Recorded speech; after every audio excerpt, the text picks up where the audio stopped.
collapsed in a shocking way. George Soros thought 2018 was the year all the pieces would fall into place.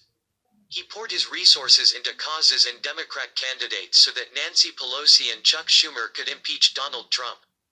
But Soros' underhanded plot just collapsed in this shocking way. George Soros funds effort to steal the Florida Senate race. The Democrats' hopes for impeachment rested on taking back the Senate. They needed to flip 2 seats and hold onto their own seats. They achieved the first part when they defeated 2 never-Trump Renos in Arizona and Nevada. But Democrats suffered losses in Indiana, Missouri and North Dakota. In Florida, anti-gun Republican Rick Scott appeared to lead Democrat Senator Bill Nelson on election night. Then the funny business began.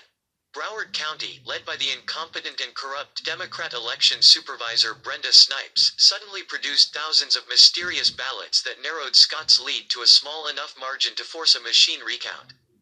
The whole thing smelled fishy. And it turns out that George Soros helped fund the recount efforts to steal the Florida election. Republicans cried foul and Scott sued to stop Snipes from counting ballots that were submitted after the deadline. 3 groups funded by Soros' Open Society Foundation, Common Cause, the League of Women Voters, and the Brennan Center for Justice at New York University Law School, fought Scott in court. In the end, Judge Jack Tudor sided with the Soros-affiliated groups and allowed Snipes to count the contested ballots. Soros groups celebrate a short-lived victory. The Soros-affiliated groups cheered Judge Tudor's ruling. Common Cause's executive director, Angenis Gonzalez-Eilert, declared, "This is a win for Florida voters because counting every eligible vote is how democracy is supposed to work. Tossing out timely ballots would have been a gross injustice and this ruling will restore the faith of voters in the process," she continued. "This is a victory for democracy, and most important, for the people of Florida," Patricia Brigham, the president of the League of Women Voters of Florida, told reporters. "Voters who cast their ballots on time deserve to have their voices heard.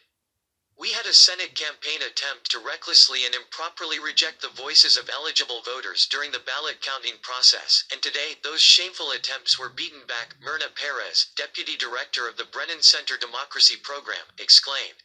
"We're proud to represent the people of Florida to ensure their rights are upheld, their voices are heard, and their will at the ballot box is protected." But their victory was short-lived.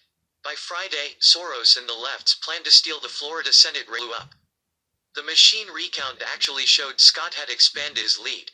Nelson was counting on the undervote votes that the machine recorded for races except Senate, would show him gaining a substantial number of votes. That did not happen.